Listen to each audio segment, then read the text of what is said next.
The trust fund was supposed to be my ticket to freedom. Instead, I watched it vanish into a sea of white tulle and overpriced flower arrangements at my cousin's wedding.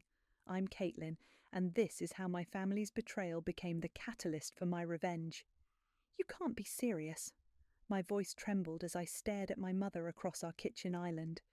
The marble countertop felt cold under my palms, grounding me in a moment that seemed surreal. Sweetie, you have to understand, Mum said, fidgeting with her coffee mug. Madeline's wedding is in 3 weeks, and Uncle Zack lost everything in that bad investment. We couldn't let her cancel. So you decided to cancel my future instead? The words came out sharp enough to make her flinch. That money was for my business startup. Grandpa left it specifically for me. It's just money, Caitlin. Family comes first. I laughed, but there was no humour in it. Family comes first? Then why am I always last? The sound of the front door opening interrupted us. Madeline waltzed in, wedding binder in hand, her perfectly manicured nails clutching a stack of fabric swatches. Her face lit up when she saw me. Caitlin, perfect timing. I need your opinion on the table linens for the reception. My stomach churned. She had no idea she was planning her dream wedding with my dreams. Did you tell her? I asked Mom, my voice eerily calm. Mum's face paled. Madeline, sweetheart, maybe we should... Tell me what? Madeline's smile faltered.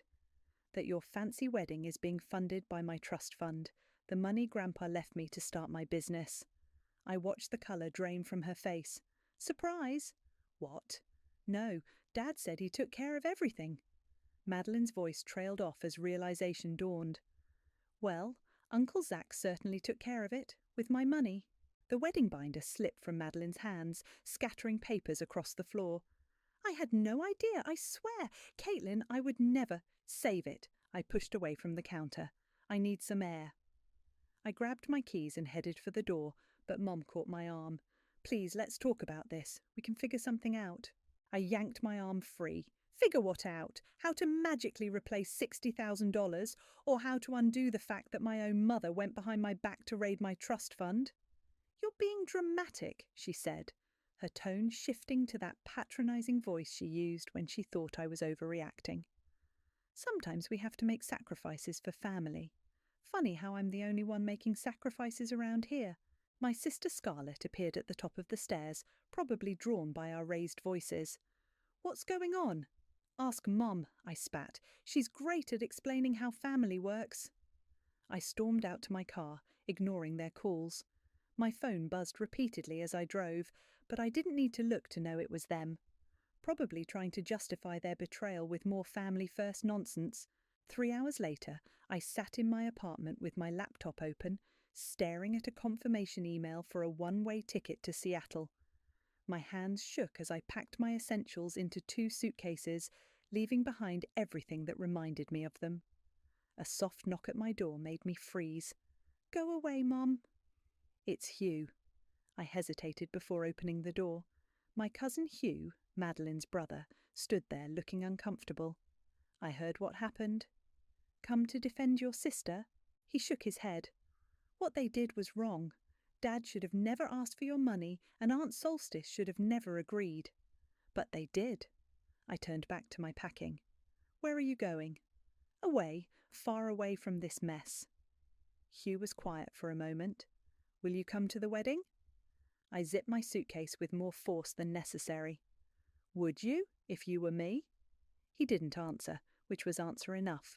The next morning, I stood at the airport gate, my entire life condensed into 2 bags and a carry-on. My phone showed 15 missed calls and twice as many messages. I deleted them all without reading them. As I settled into my seat on the plane, I made myself a promise. I would build something better than any business I could have started with that trust fund. And when I did, when they saw what I achieved on my own, they'd realize exactly what they threw away. The plane took off, and I watched my hometown disappear beneath the clouds. Sometimes the best revenge isn't about getting even, it's about getting ahead. And that's exactly what I intended to do. Seattle greeted me with its signature rain and a cramped Airbnb that smelled faintly of someone else's cooking. After 3 weeks of job hunting, countless interviews, and living off instant ramen, I was starting to question my impulsive decision to leave. My phone buzzed with another text from Scarlett. "Mum's a mess. Please just call her." I typed back, "Still busy settling in. Talk later." The same response I'd been giving for weeks. The coffee shop, where I'd been camping out to use their Wi-Fi, had become my second home. That's where everything changed. "You've been here every day this week," the barista said, sliding my usual Americano across the counter. "Job hunting." "That obvious?" She smiled. "I'm Amanda, and trust me, I've seen that look before. What field?" "Tech, project management specifically." I took a sip of my coffee. Though at this point, I'd consider anything that doesn't involve asking if someone wants fries with that.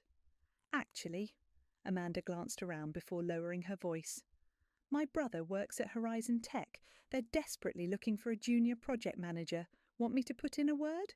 2 days later, I sat across from David, the hiring manager at Horizon Tech, trying not to fidget in my carefully chosen interview outfit. "Your resume is impressive," he said, "but there's a gap in your employment history. Why'd you leave your last position so suddenly?" I prepared for this question. I needed a change. Seattle's tech scene offered opportunities I couldn't find back home. "Honest answer?" He leaned forward. "The real one?" I met his gaze. My family made some choices that affected my career plans. Instead of letting it defeat me, I decided to rebuild somewhere new. I'm here because I want to prove something to myself more than anyone else. He nodded slowly. "Tell me about the most challenging project you've managed." I launched into my prepared example, but he cut me off. "No, not work. Tell me about moving here, planning, execution, obstacles. Treat it like a project." For the next 20 minutes, I broke down my cross-country move like a case study. Resources, timeline, risk management, contingency plans. David's expression remained neutral until I finished. Then he smiled. "That's exactly what I wanted to hear. When can you start?" Walking out of Horizon Tech with a job offer, I felt lighter than I had in weeks.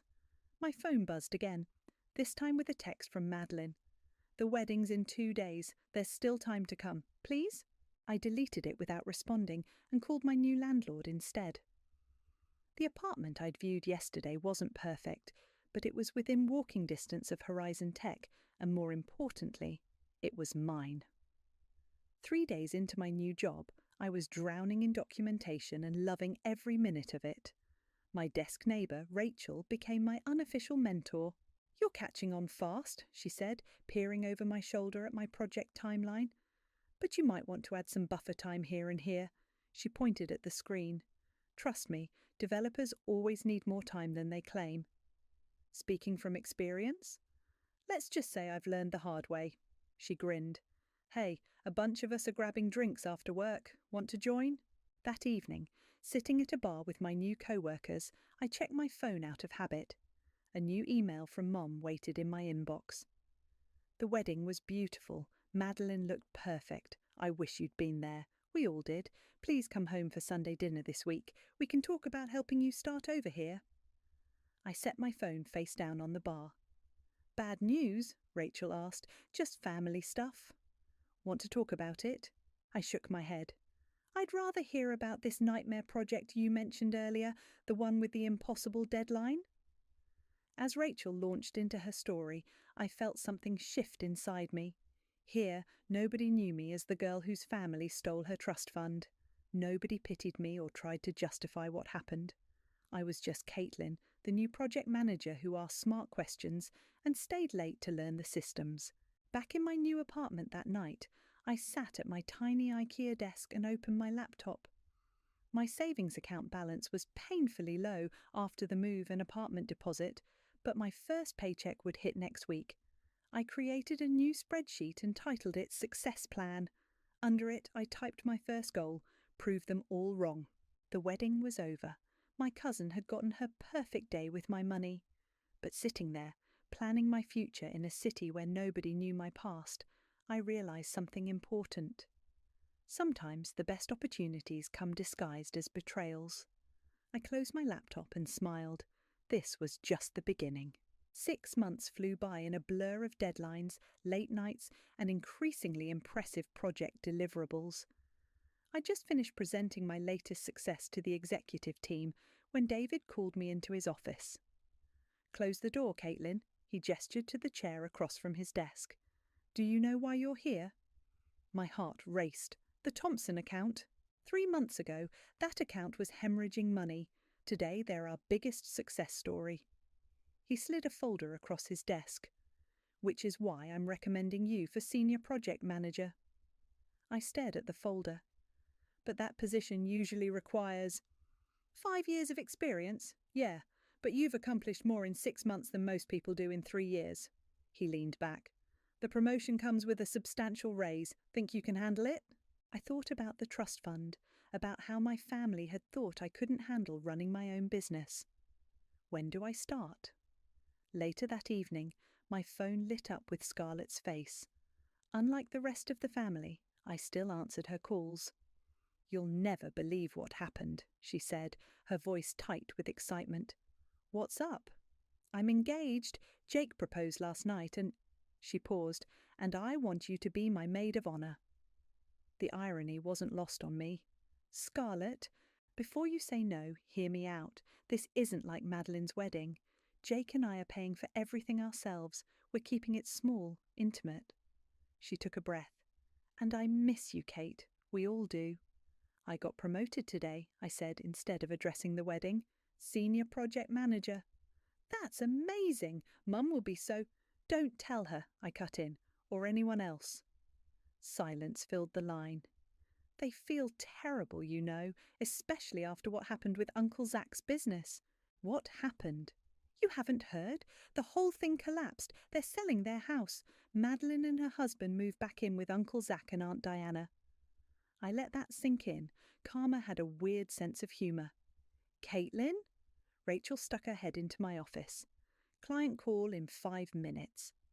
"I have to go," I told Scarlett. "About the wedding. Let me think about it." The next morning, I arrived early to find David waiting by my office. "Remember that impossible project I mentioned yesterday?" He didn't wait for my response. "It just became more impossible.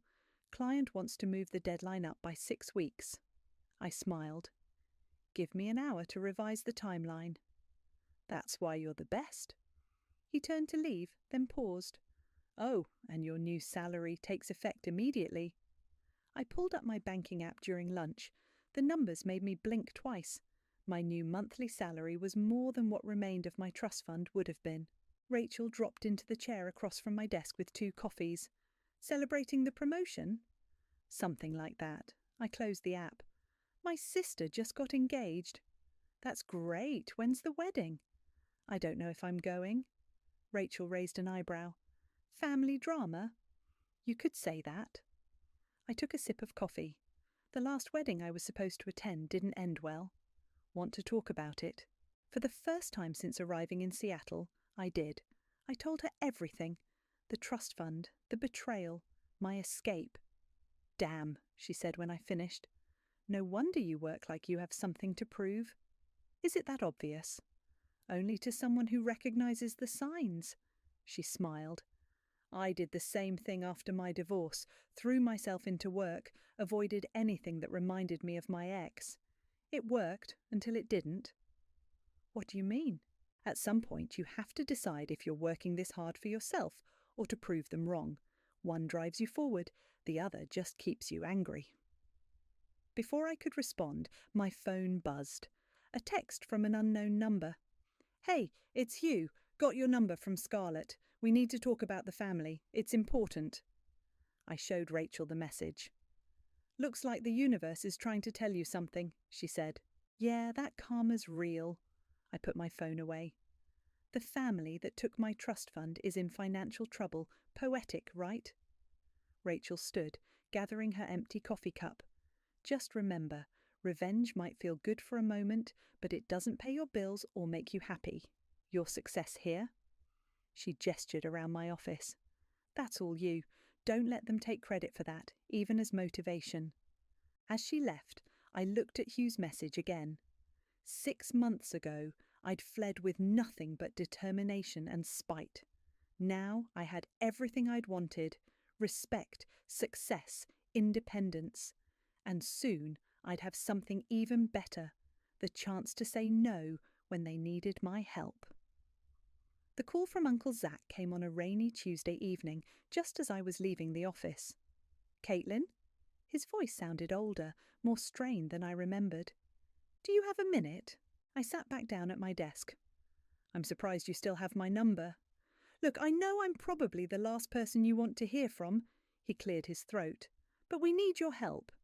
"We?" "The family. Things haven't been good since you left."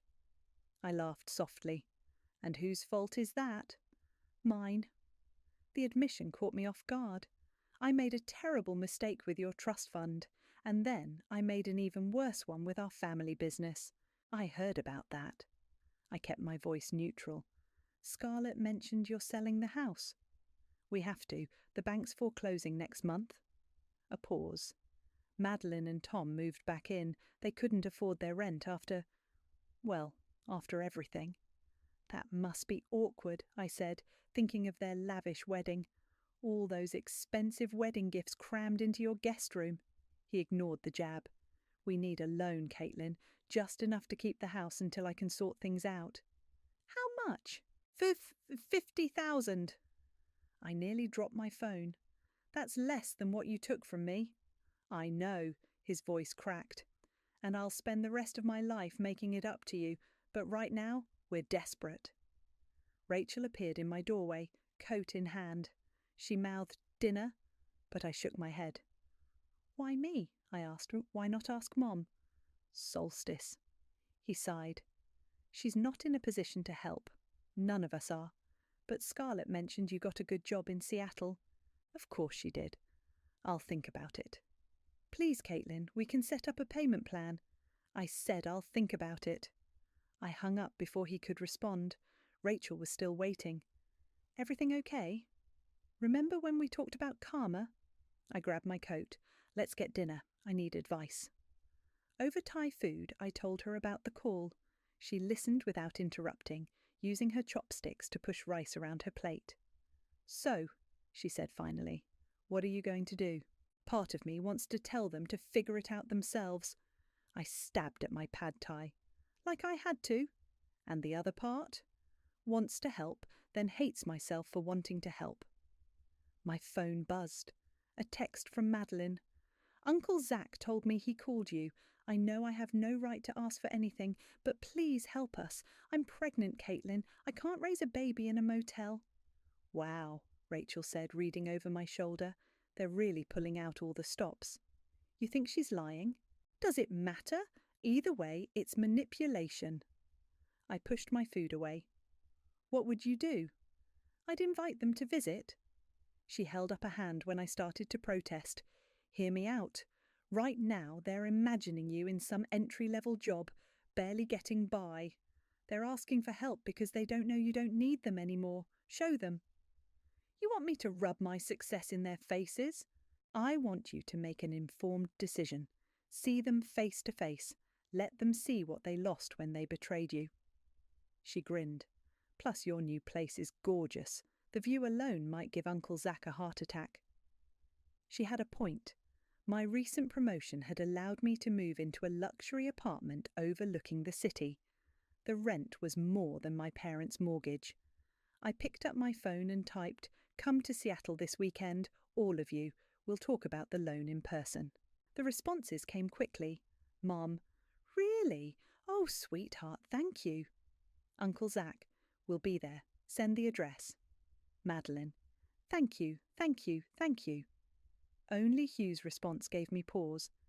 "Be gentle with them, cousin. They're not the same people who hurt you." I looked at Rachel. "Am I making a mistake?"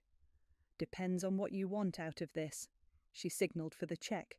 "Revenge, closure, reconciliation." "I want them to understand what they did, what it cost them." I thought about my new office, my view, my success. "I want them to see who I became without them." "Then show them." She handed her card to the waiter.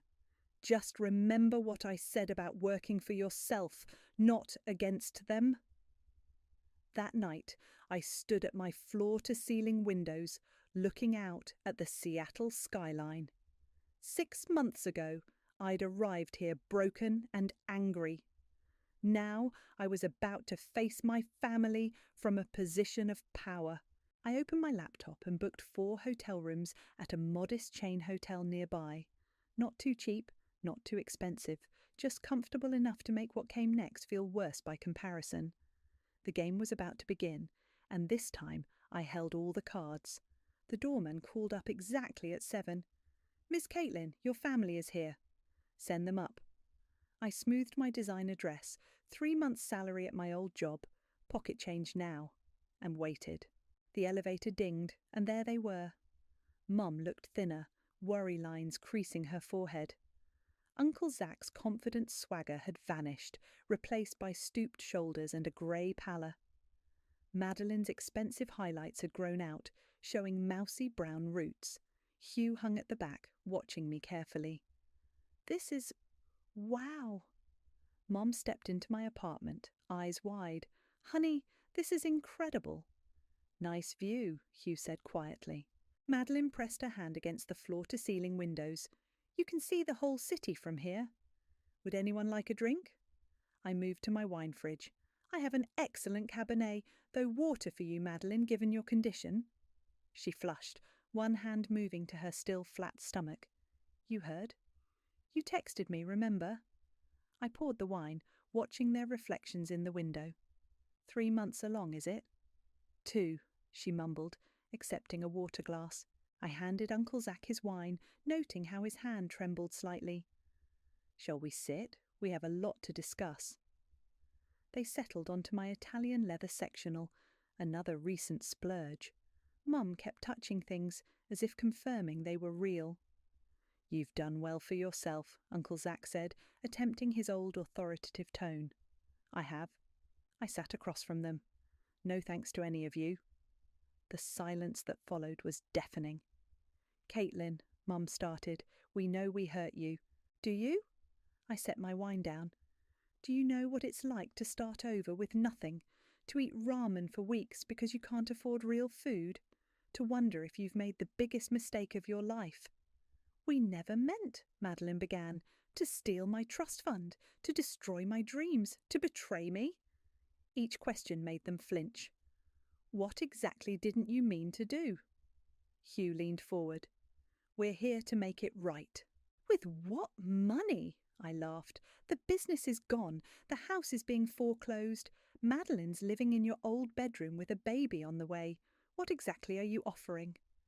"Our apology," Mum whispered, "for everything." I stood and walked to the windows, looking out at my city. "Did you know I'm a senior project manager now, youngest in the company's history?" "That's wonderful," Mum said, hope creeping into her voice. "My salary is triple what that trust fund was worth." I turned to face them. "I did that without your help, without your support, without your belief in me." Uncle Zach set his untouched wine down. "We need $50,000, Caitlin. We can work out a payment plan." "Like you did with my trust fund?" The words came out sharp as knives. "How did that work out?" Madeline started crying softly. Mum moved to comfort her, but she shrugged away. "No, Mom, Caitlin's right." Madeline wiped her eyes. "We took everything from her, and now we're here asking for more." "Because you have nowhere else to go," I finished for her. Hugh stood up. "Look at them, Caitlin. Really look. Is this what you wanted? To see them broken?" "Sit down, Hugh." My voice was ice. "You don't get to play moral compass now. Where was your conscience when they took my money?" He sat. I walked to my home office and returned with a folder. "Inside is a contract. I'll loan you the 50,000. Hope bloomed on their faces. "But," I continued, "there are conditions. First, I want the loan repaid with interest. Second, I want a formal acknowledgement of what you did with my trust fund, notarized and legally binding. Third," I met each of their eyes, "I want you to understand that this doesn't make us even. This makes you indebted to me." Uncle Zack reached for the folder with shaking hands. "Whatever you want, we'll sign anything." "Dad," Hugh warned, but Zack waved him off. "No, she's right. We deserve this." I watched them read through the contract, heads bowed like penitents at confession. Mum's hands trembled as she signed. Madeline couldn't meet my eyes as she added her signature. Uncle Zack's scrawl was barely legible. Hugh read it last, his jaw tight. "This is brutal, Caitlin. This is business." I collected the signed contracts. "I'll have my lawyer review these and transfer the money tomorrow. You can let yourselves out." "That's it?" Mum stood. "We came all this way for a contract signing?" I moved to the door and opened it. "You came all this way because you needed something from me. Now you have it. Good night." They filed out one by one. Hugh paused in the doorway. Was it worth it, making them grovel? I thought about Rachel's words about working for yourself versus against others. "Ask me tomorrow," I said, and closed the door. I couldn't sleep that night. At 3 a.m, I found myself at an all-night diner, stirring cream into mediocre coffee when Scarlett called. "They told me what happened," she said without preamble. "The contract, the conditions, all of it. And I don't recognize you anymore." Her voice cracked. The sister I knew wouldn't humiliate her family like this. The family I knew wouldn't steal my future. I watched the cream create patterns in my coffee. "How's the wedding planning going?" "Don't change the subject. Mum's devastated." "Mum's devastated?" I laughed bitterly. Where was her devastation when she signed away my trust fund? A waitress appeared with a slice of pie I hadn't ordered. "On the house, honey. You look like you need it." I waited until she left before continuing. "They came to me for money, Scarlett, not to make amends, not to rebuild our relationship. For money. Because they're desperate. Uncle Zack's business failing wasn't their fault." "No, but stealing my trust fund was." I pushed the pie around my plate. "You know what the worst part is? They still don't get it. Even now, they think this is about the money." "Isn't it?" "No." I set my fork down. "It's about trust, about family, about believing in me enough to let me follow my dreams instead of sacrificing them for Madeline's perfect wedding." Silence filled the line. "I'm still waiting for you to answer about being my maid of honour," Scarlett said finally. "Are you going to pay for my dress with my trust fund too?"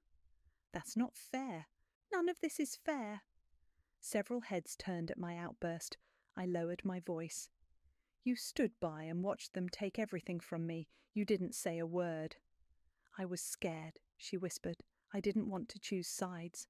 But you did choose. Your silence was a choice." The diner door chimed. Hugh walked in, spotted me and headed straight for my booth. "I have to go," I told Scarlett. "Your wedding will be beautiful, just like Madeline's was." I hung up as Hugh sat down. "How did you find me?" I asked. "Followed you. I had a feeling you wouldn't be sleeping." He ordered coffee when the waitress came by. "Want to talk about what happened up there?" "Not particularly." "Tough." He doctored his coffee with sugar. "Because we're going to." "There's nothing to discuss. They needed money. I gave them conditions. They agreed." "You didn't give them conditions, Caitlin. You gave them a public flogging." I pushed my plate away. "They deserved it." "Maybe." He leaned back. "But is this really who you want to be? The person who kicks people when they're down?" "Like they kicked me?" "Yes, exactly like that." His eyes met mine. "You're becoming what hurt you, and you're too smart not to see it." The waitress refilled our coffees without asking. Outside, the sky was beginning to lighten. "Did you know," Hugh continued, "that Madeline tried to cancel the wedding when she found out about the trust fund? Mum and Dad talked her out of it, said it was too late, deposits were paid, it would shame the family." "Why are you telling me this?" "Because you need to understand something.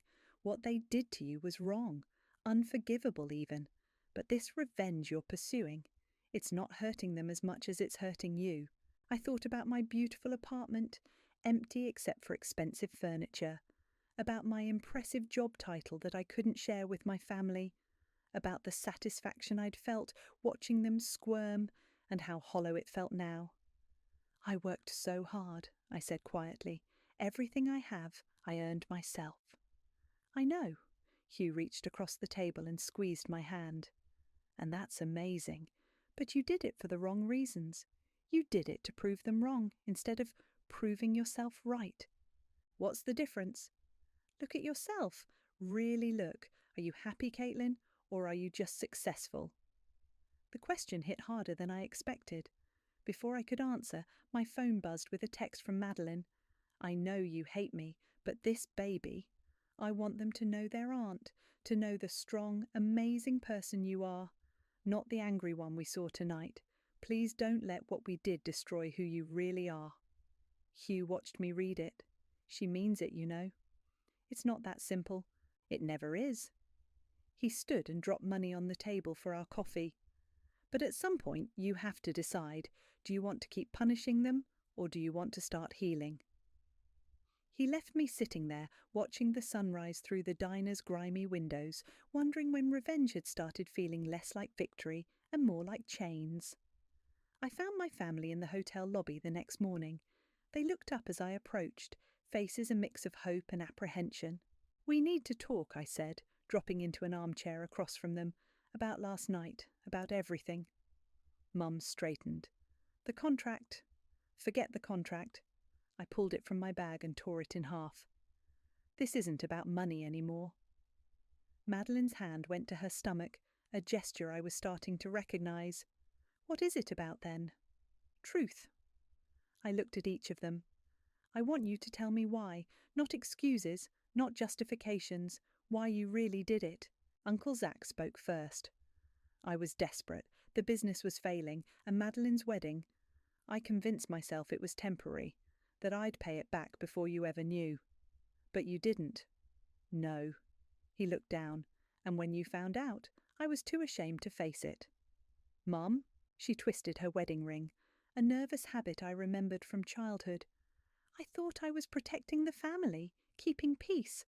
I told myself you were young, that you'd have other opportunities. Her voice cracked. I was wrong, so terribly wrong. Madeline? My cousin wiped tears from her cheeks. I was selfish. When Dad said he'd handle the costs, I didn't ask questions. I didn't want to know, and then when I found out... She met my eyes.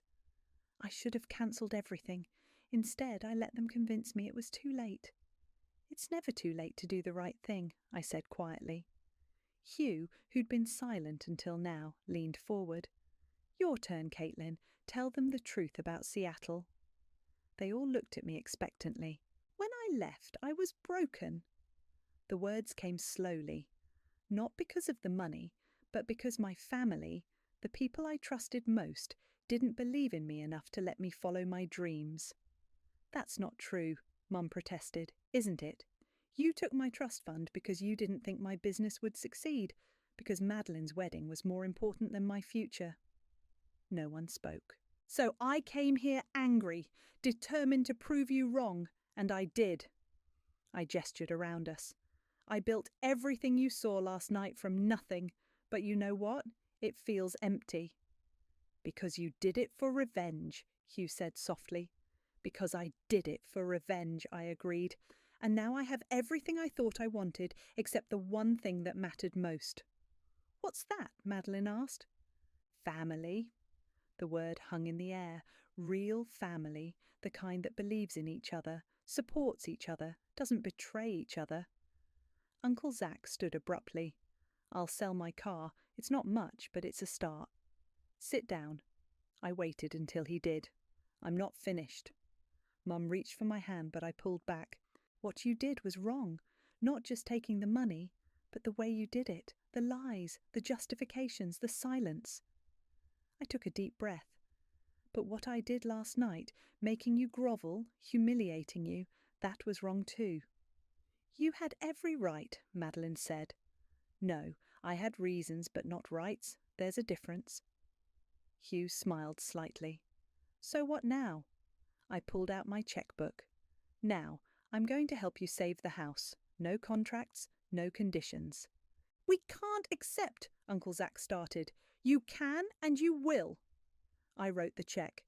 Because that's what family does, but this time we do it right, with honesty, with respect, and with trust that needs to be rebuilt on both sides."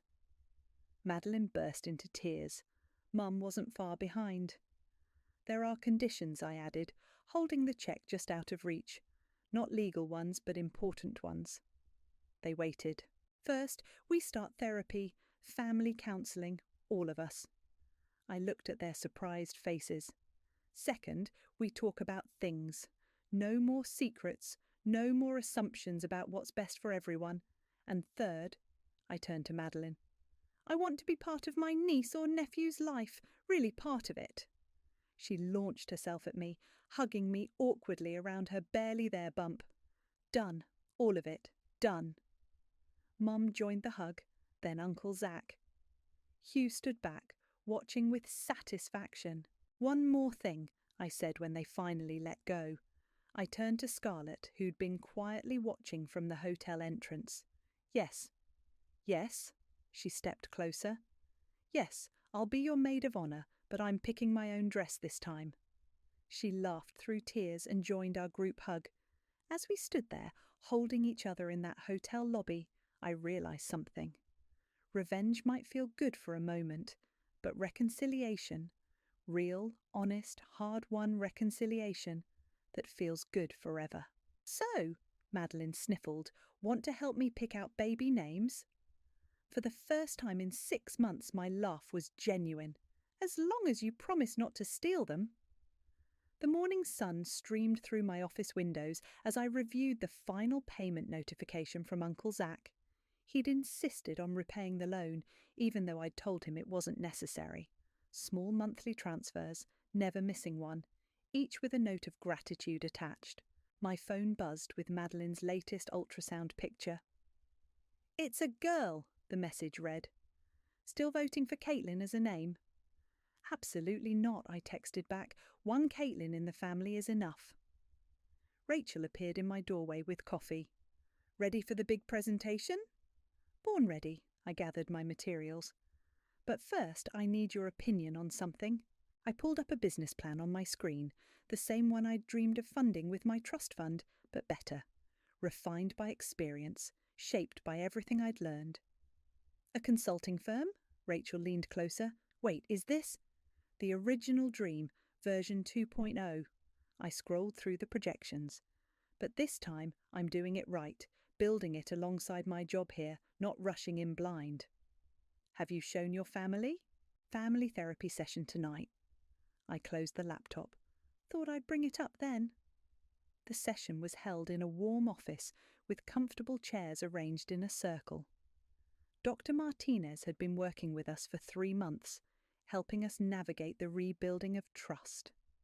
"Caitlin," she said as we settled in, "you wanted to share something today." I opened my laptop. "Remember my original business plan? The reason for the trust fund?" Mum tensed visibly. Uncle Zack looked at the floor. "I'm starting it." I turned the screen so they could see. "Not asking for money or support, just telling you, because that's what we do now. We share our dreams." "It's amazing," Scarlett said, scanning the numbers. "But can you manage this in your current job?" "That's the beauty of it. I'm not rushing this time, building slowly, learning from my mistakes and others." I looked at Uncle Zack. "Actually, I could use your advice about what not to do." He looked up, surprised. "You'd trust my business advice after everything?" "You failed. That doesn't erase 30 years of experience." I smiled slightly. "Plus, who better to help me avoid pitfalls than someone who's fallen into them?" Madeline shifted in her chair, one hand on her growing belly. "I want to help too. My marketing degree might be useful." "We could make it a family business," Mum suggested, then quickly added, "Only if you want, of course. No pressure." "Actually," I took a deep breath. "That's kind of what I was hoping for."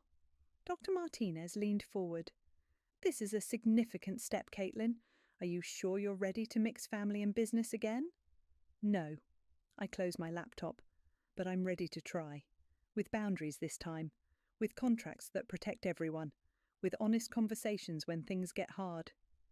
And with a kick-ass business plan. Hugh added, grinning. After the session, we gathered at my apartment. Mum brought dinner, her famous lasagna that I'd missed more than I'd admitted. As we ate, the conversation flowed naturally between wedding plans, baby names, and business strategies. "I have something for you," Uncle Zack said, pulling out an envelope. "The final loan payment plus interest." I pushed it back. "Keep it. Invest it in the new business instead." "Caitlin, I mean it." I looked around the table. What happened with the trust fund? It broke us, but it also made us stronger, made me stronger. I needed to prove myself, and I did. Now I need to prove I can trust again. Madeline raised her water glass. "To new beginnings?" "To family," I corrected, raising mine. "The kind that learns from mistakes instead of hiding from them." Later, as they were leaving, Mum lingered behind. "I'm proud of you," she said. "Not for the success or the money, for this." She gestured around. "For finding a way back to us. Even though I made it as difficult as possible. Especially then." She hugged me. "Because you did it your way, on your terms. That's the daughter I raised." After they left, I stood at my windows, looking out at the city that had given me refuge when I needed it most. My phone buzzed with a text from Rachel. "How'd it go?" I typed back, "Better than revenge." On my desk, the business plan waited. But now it wasn't just my dream anymore. It was a bridge, connecting who I'd been with who I'd become, connecting my family's past mistakes with our future possibilities. The sun set over Seattle, painting the sky in colours of hope. Sometimes the best revenge isn't revenge at all. Sometimes it's finding the strength to build something new from the ashes of what was broken. And sometimes, if you're lucky, you build something better than you ever imagined possible.